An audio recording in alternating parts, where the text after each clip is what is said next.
নাই, কারণ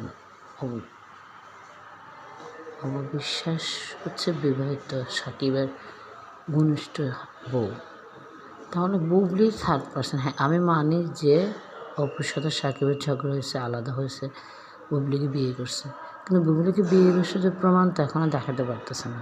হ্যাঁ, আমরা তো চাচ্ছি যে দুজনের সংসার দুজনে থাকুক, কিন্তু প্রমাণ দেখাক, বুবলি প্রমাণ দেখাক যে ও সাকিবের ওয়াইফ বা সাকিবের পেটের সন্তানের বাবা। এটা তো বুবলি দেখাতে পারতেছে না। আমি বুঝি না যে বুবলি আপা কেন বারবার সাকিবের বাচ্চা বলতেছে, যেটা এখন 2 নম্বর গর্ভবতী বলতেছে সবাই।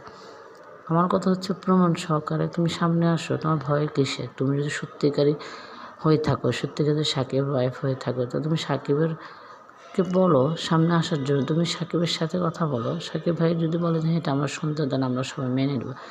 কার না কার সন্তান, কার না কি না তোমরা এভাবে বলে যাচ্ছ। কিন্তু বুবলি আপু, আপনি যদি সত্যি হয়ে থাকেন, দেখাই দেন যে আপনি সাকিবের, আপনার বাচ্চার বাবার সাকিব, আর কি। আর আপনারা যারা বুবলিকে খারাপ বলতেছেন, অপবিশ্বাসে খারাপ বলতেছেন, এটা ওদের তো পার্সোনাল ব্যাপার। ওদের সাথে আপনারা এটা নিয়ে সারা মিডিয়াতে ছড়াচ্ছেন, বুবলি বাচ্চা হবে, বিশুর বাচ্চা। বুবলি তো একবারও বলেনি, একবারও তো বুবলি বলেনি ওর বাচ্চা হবে। তাহলে অপবিশ্বাসও তো বলেনি, সাকিব ভাইও তো বলেনি। এছাড়া বলেন, আপনারা বলেন।